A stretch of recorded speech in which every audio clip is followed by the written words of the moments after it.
의 말씀은 고린도후서 2장 14절 15절 보겠습니다.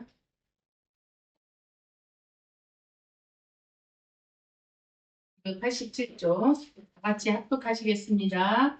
항상 우리를 그리스도 안에서 일하게 하시고 우리로 말미암아 각처에서 그리스도를 아는 냄새를 나타내시는 하나님께 감사하노라. 우리는 구원 없는 자들이나 마땅하는 자들이나 하나님 앞에서 그리스도의 향기니. 아멘. 고린도후서 2장을 보면서 사도 바울이 마음이 얼마나 힘들었을까 하는 생각을 많이 했습니다.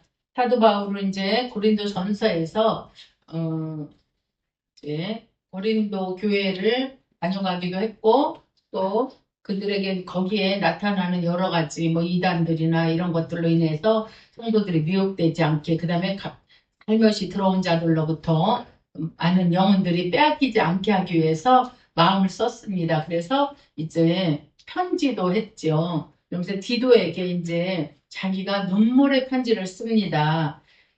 눈물의 편지를 써서 이제 너무나 여기 읽어보다 보니까 그 고린도 교회에 나타나는 많은 일들로 인해서 고린도 교회에 이제 사도 바울로 인해서 사도 바울의 말씀을 따라서 성장하는 사람들이 있는가 하면은 그것을 반대해서 나가는 사람들도 생기고 그랬어요. 그러면서 이제 많은 힘든 일이 있었는데 사도 바울이 이제 여러 가지로 이야기를 합니다. 그래서 1절에 보니까 내가 다시 근심으로 너에게 나아가지 않기로 스스로 결단하였으니 이렇게 말합니다. 내가 너희를 근심하게 하면 나의 근심하게 한 자밖에 나를 기쁘게 하는 자가 누구냐. 이제 내가 다시 근심으로 너에게 나가지 않기로. 그러니까 이제 그 사도 바울이 고린도 교회에 나갈 때에 근심하거나 어떤 힘든 마음으로 나가지 않겠다. 그리고 그 마음을 절제하고 지금은 이제 나는 너희들로 인해서 내가 기쁜데 나를 기쁘게 하는 자는 너희들이야. 고린도 교회 교인인데 나로 인해서 너희가 마음이 힘들면 안 되잖니. 그러면서 기도를 통해서 이제 아픈 마음을 아주 이제 편지를 써서 보내요. 나중에 보니까 여기에 13절에 보니까 내가 내 형제 디도를 만나지 못함으로 내 심령이 편치 못하여 저희를 작별하고 마게도냐로 갔노라. 그래서 지금은 이제 우리가 핸드폰으로 뭐 어디 있니? 이래가지고 만날 수 있잖아요. 근데 그때 당시에는 그런 상황이 아니었기 때문에 편지를 주고 편지를 받아야 되는 거예요. 그래서 고린도 교회로 보내는 편지를 디도에게 눈물의 편지를 써서 보내요. 그런데 이제 디도를 13절에 만나려고 했는데 만나지를 못했어요. 디도가 거기 이제 오기로 한 장소에 오지 않아가지고 이제 못 만나고 이제 마음의 편치가 않은 거예요. 디도가 왜 못 왔을까? 이제 자기의 눈물의 편지를 고린도 교회에 전하는 것도 있고 또 한 가지는 그 당시에 이제 예루살렘 교회의 기근 때문에 이제 디도가 이렇게 그러니까 헌금을 걷어서 이제 갖다 주는 그런 역할을 했어요. 그러니까 이제 혹시나 디도가 오다가 강도를 만났나 이런 염려, 많은 그런 심령의 안타까움이 있었습니다. 그러면서 이제 나중에는 이제 14절, 15절이 나오는데 이 사도 바울의 그 애통하고 안타까운 마음을 보면서 이게 목자의 심정이 아닌가 싶습니다. 제가 예전에 이제 사역하던 교회에서 자꾸 사인이 들어오더라고. 하나님이 나가라는 사인이 계속 들어왔어요. 그래서 이제 나오게 됐는데 그 후로 이제 나오고 나서 한 1년인가 2년 그 교인들한테 일부러 연락을 안 했어요. 왜냐하면 가까운 지역이었기 때문에 그 교인들이 내가 부교육자가 뭐 담임 목사님 계시는데 연락을 하면 안 되잖아요. 그거는 도의에 어긋나니까 연락을 안 했는데 어느 날 어떤 집사님이 연락이 왔어요. 제가 강도사였죠. 강사님, 그게 큰일 났다는 거 왜요? 그랬더니 오랜만에 전화해가지고 아니 자기는 이때까지 교회를 다니면서 성도가 떠나는 건 봤어도 목사가 떠난다는 거는 처음 봤다는 거예요. 강대상이 앞에서 갑자기 목사님이 사임을 하겠다고 그랬대요. 교인들도 이제 잘 모르는 상황에서 그래가지고 너무나 당황스럽다고 저한테 연락이 온 거였고 저는 그 교회를 떠나왔기 때문에 자꾸 이제 나가라는 사인이 와서 나갔는데 만약에 제가 그곳에 있었으면 저는 이제 제가 그때는 중보기도 담당을 하고 있었는데 중보기도 이제 제가 인도하던 팀들은 목사님 편이고 또 아닌 사람들은 다른 편이고 막 이렇게 해가지고 좀 어려운 일이 있었어요. 그 목사님이 떠난다고 하는 상황에서 그래가지고 이제 나중에는 그 목사님이 이제 사역을 안 하고 내려놓고 미국을 가게 됐는데 나중에 이제 하나님께서 한국에 중심부로 가라 그래고 사인을 받으셔서 이제 다시 들어왔다 가더라 그러고 지금 교회가 엄청 크게 됐는데 음, 그런 걸 보면서 그 목자가 갑자기 떠나게 돼요. 성도를 두고. 그런데 제가 이제 생각을 해봤어요. 어제도 계속 이거 읽으면서 마음이 조금 많이 어, 안 목사님과 유 목사님 계셔서 말씀드리는 게 아니라 이제 오랫동안 당신들이 양육하고 키워놨잖아요. 성도들을. 근데 그때 당시에 막 우리 집사님들이 다른 데도 사실 가고 싶었잖아요. 그죠? 이제 다른 데 가도 또 프로그램도 많고 좋잖아요. 큰 교회 가도. 그런데 목자의 심정은 그게 아니었던 것 같아. 내가 양육했고 오랫동안 길러놨던 성도들인데 혼내지가 안 되잖아요. 그래서 이제 같이 가려고 하신 것 같아. 저는 사실은 하나님 앞에서 지금 어릴 때부터 예수를 믿었기 때문에 당연히 되든 안 되든 이런 건 상관없어요. 하나님 앞에서 어떻게 하다가 가느냐. 내가 하나님 앞에 설 때에 어떤 계수받고 어떤 이제 하나님 앞에 다 계수받을 거잖아요. 우리가 하나님 앞에 일을 하다 갈 텐데 어떻게 하나님 앞에 이제 남길 것이 있는가 이런 것이 중요하지. 저는 다른 분이 담임 목사로 서도 저는 섬길 수 있고 얼마든지 할 수 있어요. 부교육자로 열심히 잘 섬겼기 때문에 상관없는데 목사님 마음이 그랬겠다. 이 사도 바울의 이 마음을 보면서 그래서 이제 그 목사님이 제가 강도사로 있었을 때 다른 지역으로 갔잖아요. 그러니까 몇백 명 있던 교인들이 그 근처 교회도 다 흩어진 거예요. 큰 교회들로 다 갔어요.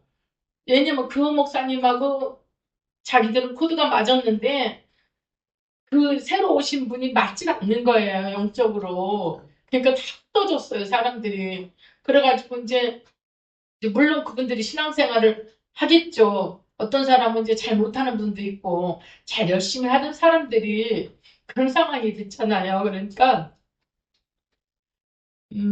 그래서 이제 그 목사님이 어느 때인지 이쪽 지역으로 수도권으로 집회로 온다 그러면 제가 단톡방을 만들어 놨어요. 이제 한 10여 년 만에 나타난 거예요, 그분이. 당신 교회 키우시느라고 안 나타났었거든요. 그러다가 나타난다고 해서 제가 오신다고 그래서, 나타난다고 하면 좀 그러겠죠. 오신다고 그래서 제가 단톡방을 만들었어요. 그래서 이제 저가 같이 인도하던 중보기도 팀들, 그전에는 이제 연락도 안 하고, 그 목사님 계실 때는 안 하다가, 가셨잖아요. 가시고 이분들이 다 이 교회 저 교회로 흩어진 거예요. 같이 신앙생활 하던 사람들이 그래서 단톡방을 만들어서 이제 목사님 집에 오신다는데 오실 수 있냐 이러면서 했더니 많이 모였더라고요. 지난번에도. 그래가지고 이제 조금씩 모이기 시작했어요. 이제 그분도 역시 성도들을 주고 떠난 것이 마음에 굉장히 걸리는 거예요. 그러면서 이제 힘들겠죠. 당신도 목회자로서 사역을 했었는데. 그러니까 목자의 심정이 아닌가요? 사도 바울도 이제 너무나 그 눈물의 편지를 쓴 거예요. 디도에게.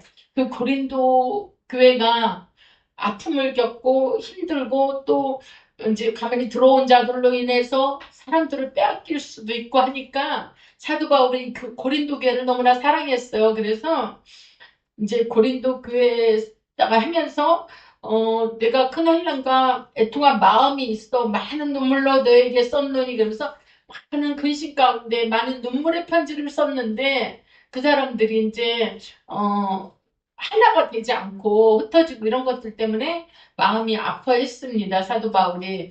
그러면서 이제 여러 가지로 있는데 이제 사도 바울이 이렇게 권면도 해요. 권면도 하는데 그것은 강압적인 것이 아니고 나는 너희에게 권면을 하는데 너희가 나는 강압적으로 하는 것이 아니다. 너희를 지극히 사랑하고 사랑하기 때문에 이렇게 한다. 그러면서 그런 마음을 심정을 얘기를 해요. 사도 바울이 굉장히 섬세하고 그러더라고요. 보니까 말씀을 보다 보니까 그러면서 이제 너희가 그렇게 들어온 사람들에 대해서 많은 힘든 일이 있었지만 10절에 보니까 너희가 무슨 일이든지 내게 용서하면 나도 그리하고 그러니까 내가 너희들에게 강권적으로 용서해 이게 아니라 너희들이 하면 나도 그렇게 할 것이다. 그러면서 만일 용서한 일이 있으면 용서한 그것을 너희를 위하여 그리스도 앞에서 한 것이니 그러면서 10절에 그랬거든요. 11절에 이는 우리로 사단에게 속지 않게 함이라.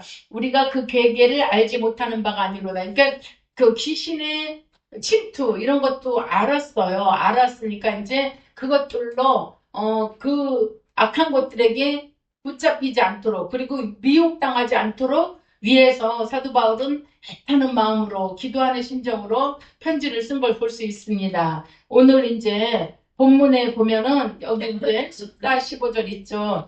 항상 우리를 그리스도 안에서 이기게 하시고 우리로 말미암아 각처에서 그리스도를 아는 냄새를 나타내시는 이렇게 했잖아요. 근데 이제 이 눈물의 편지를 쓴 사도 바울이 이제 그때의 심정이 어땠는가 그런 것을 많이 보여줍니다. 그때는 이제 대적하는 자들도 있고 그리스도 교인들 이제 고린도 교인 중에 일부는 동조해서 따라가기도 하고 이런 것들이 있었어요. 많은 그러니까 목자들은 양육을 하느라고 이제 심정을 다해서 하지만 이제 따라가고 동조하고 이런 것들도 있잖아요. 그리고 악한 영의 역사로 인해서 연약한 사람들이 넘어지고 이런 것들도 있습니다. 그런 것을 볼 수 있어요. 그래서 그는 눈물로 바울이 겪고 있는 신적인 환난과 애통을 눈물로 썼어요. 그래서 이제 사도 바울이 이렇게 말합니다.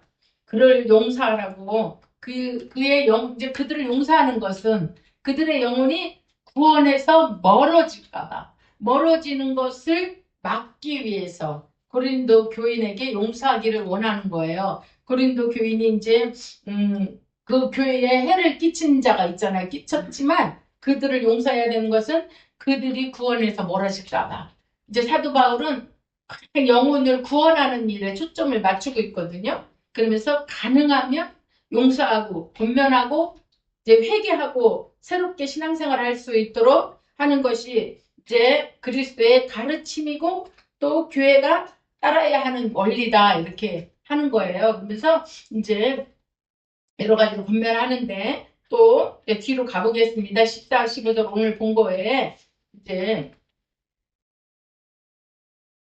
이제 여기에서 그리스도의 향기, 냄새 이런 게 있잖아요.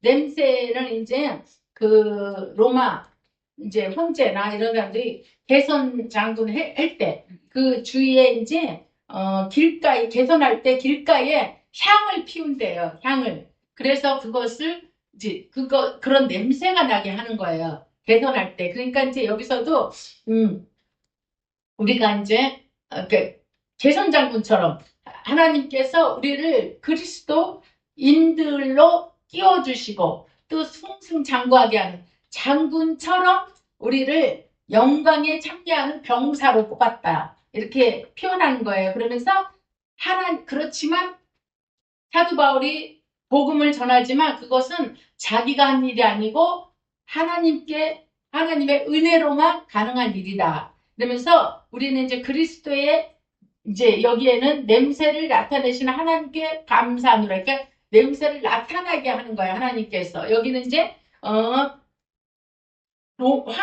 황제가 개선 장군처럼 이렇게 나타날 때에 향을 피우고 그 다음에 또 하나는 이제 희생 제사를 드릴 때 이렇게 이제 그렇게 향을 나타내는 것으로 표현했습니다. 이제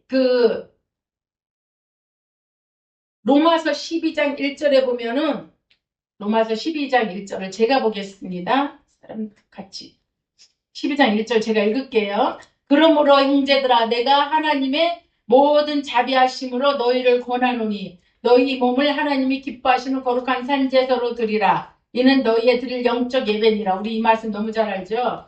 그것처럼 바울이 복음을 전하는 삶은 그가 로마서 12장 1절에 말한 것처럼 하나님 앞에 드리는, 하나님께서 기뻐하시는 영적 예배라는 거예요. 이게 복음 전하는 것이. 하나님을 기쁘시게 하기 위한 희생 제사와 같다. 그것이 그리스도의 냄새. 하나님의 이제 냄새를 나게 하는 것. 냄새를 나타내시는 하나님께 감사를 해서. 그 냄새가 그냥 우리 자신이 그냥 나는 게 아니라 하나님께서 향기도 내주시고 하나님께서 나게 하시는 거예요. 복음을 전하는 것도 우리가 복음을 전하고 힘이 힘들게 하지만 하나님께서 도와주셔서 하나님께서 하시는 것입니다. 하나님의 뜻이에요, 이것이. 그러면서 이제 그리스도의 기쁘시게 하는 것이 하나님의 뜻이다 그러면서 사도 바울은 이제 그는 하나님의 종이자 예수님의 삶을 연장하여 사는 자로서 우리도 예수님의 삶을 연장해서 사는 자잖아요. 우리도. 그죠? 많은 사람들에게 배척과 핍박을 당하였고 죽음을 무릅써야 했지만 그리스도의 향기로서 복음을 전파하는데 때로는 받아들이는 자도 있고 때로는 받아들이지 못하는 자도 있습니다. 그런데 받아들이지 않는 자는 구원을 얻는 거예요. 여기 보니까 15절에 우리는 구원을 얻는 자들에게나 망하는 자들에게나 하나님 앞에서 그리스도의 향기니까 구원을 받을 자도 있고 못 받을 자도 있잖아요. 우리가 전하는데 그것을 받아들이는 사람도 있고 못 받아들이는 사람도 있잖아요. 근데 그것이 그리스도의 향기라는 거예요. 이것이 구원을 얻을 사람이나 못 얻을 사람이나 마찬가지로 사도 바울은 그렇게 복음을 전했습니다. 그런 것이 그리스도의 향기로서 역할을 감당하는 거예요. 그 다음에 이제 16절에 잠깐 보니까 이 사람에게는 사망으로 쫓아 사망에 이른 냄새요. 저 사람에게는 생명으로 쫓아 생명에 이른 냄새라. 누가 이것을 감당하리요. 그러니까 사망에 이르는 냄새와 생명으로 쫓아나는 냄새가 있어요. 그런데 바울에 의해서 선포된 설교가 어떤 사람에게는 죽음의 악취가 될 거고 어떤 사람에게는 생명의 향기가 된다는 거예요. 그 사망에 이르는 냄새가 있고 그 다음에 생명으로조차 생명에 이르는 냄새가 있고 이렇게 분리가 되는 거예요. 그러면서 그것을 받아들이는 자는 생명의 냄새가 되고 못 받아들이고 구원을 못 받는 자에게는 사망의 악취가 되는 거예요. 그죠? 예수 그리스도의 죽음이 어떤 사람에게는 이제 평범한 그냥 한 사람이 죽었다고 생각을 하고 그것으로 끝난다고 여기는 자들에게는 그들의 생각에 따라서 죽음을 맞이하게 됩니다. 그러나 예수를 그리스도로 인식하고 그의 죽음이 끝이 아니라 부활하여서 하나님의 우편에 앉아 계시며 자기를 위하여 간구하신다고 믿는 자들에게는 생명이 주어지는 것입니다. 그래서 우리는 열매를 맺든지 못 맺든지 그것을 전하는 것은 그리스도의 향기예요. 우리가 하나님의 편지고 그리스도의 향기 노릇을 우리는 하는 거예요. 그러나 생명의 향기가 있고 죽음의 악취가 있지만 그것은 그분들의 몫이고 하나님이 단지 우리가 복음 전하는 것은 하나님이 도와주셔서 하는 겁니다. 그래서 우리가 이런 역할도 있는데 이제 이 유대인들은 이런 말을 바로 알아들어요. 왜냐하면 그 사람들은 이분법적으로 얘기를 많이 하죠. 꿀벌이 있다. 근데 꿀벌은 주인에게는 꿀이지만 다른 이에게는 독침인 거예요. 그러니까 하나는 꿀, 하나는 독침. 그 다음에 토라에서 이스라엘에게는 생명의 약이라고 생각을 하고 이방 세상 민족에게는 죽게 하는 독약이라고 해요. 토라에서. 그러니까 누가 이것을 감당하리오. 이것은 바울이 적대자를 두고 한 말인데 자신들의 부유함으로 자신만만해 있지만 세상 사람들이 자신만만하잖아요. 우리보다 더 잘나고 잘 사는 사람도 많잖아요. 그러나 인간의 삶과 죽음의 문제를 가름하는 중대한 사역을 인간적인 자격이나 능력으로 수행할 수 있다고 생각하는 것은 무모한 일이다. 이것은 생명은 하나님께 있고 오직 하나님의 은혜와 인도하심으로만 할 수 있는 일이기 때문입니다. 우리는 그냥 세상 사람들이 잘 되고 요즘에도 막 큰교 애들 어떤 경우는 막 VVIP 성도라고 그래가지고 그 사람 빨리 신방 가라고 그러고 막 이런 거 있었잖아요. 근데 VVIP가 아니라 이것은 세상적인 기준, 돈 있고 없고 이런 것들이 있지만 하나님의 잣대에서 하나님이 보시는 것으로 오직 하나님의 은혜와 인도하심으로만이 할 수 있는 일입니다. 복음 전하고 우리는 전하기만 할 뿐이에요. 받아들이는 자도 그들의 몫입니다.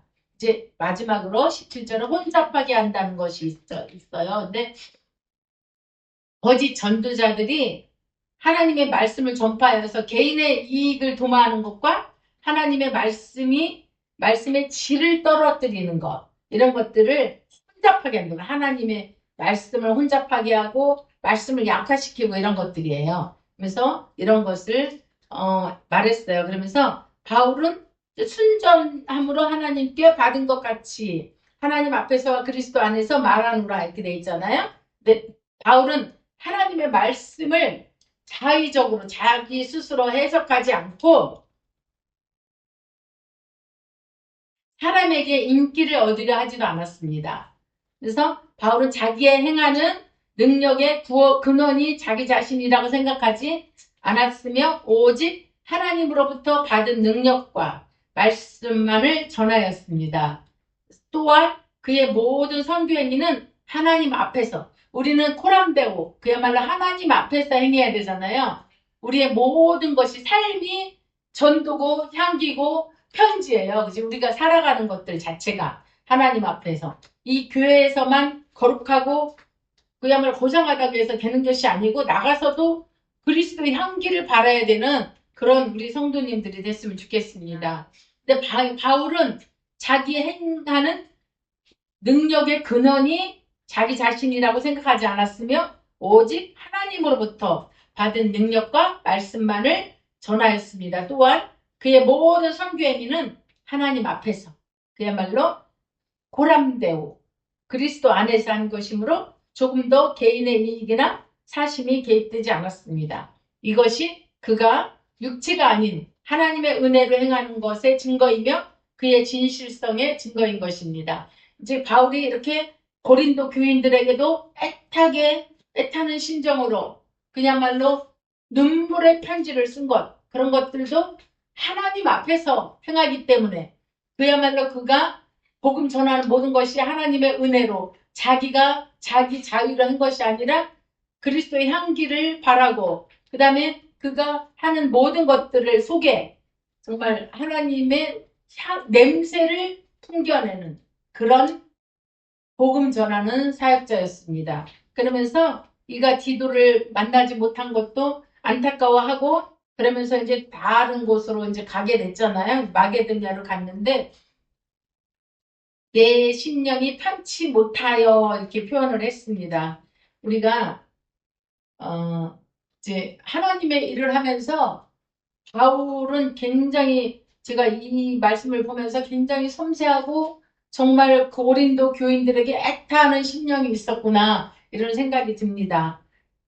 저도 그렇게 못하지만은 하나님 앞에서 우리가 정말 그리스도의 향기로서 편지로서 한 영혼에 대한 애타하는 그런 마음들이 있었으면 좋겠습니다. 네. 잠깐 기도하겠습니다. 하나님 우리에게 정말 영혼을 향한 애타는 심령을 주시옵소서. 그리고 우리가 정말 그리스도의 향기를 바라는 우리가 되기를 원합니다 하고 기도하겠습니다. 주여 아버지 하나님, 아버지 하나님 우리는 너무나도 연약하고 부족한 존재들입니다. 하나님 아버지 하나님 영혼을 사랑하는 마음도 부족하고 아버지 하나님 우리가 육신의 자기 자신의 생각으로 인해서 꽉 차 있을 때가 많이 있습니다. 하나님 용서하여 주시옵시고 우리가 하나님으로 하나님의 사람들로서 정말 그리스도의 향기를 바라는 그런 사람들 다 되게 도와주시옵시고 하나님의 사람으로서 하나님 앞에서 보람되어 그런 마음을 가지고 행할 수 있도록 인도하여 주시옵소서.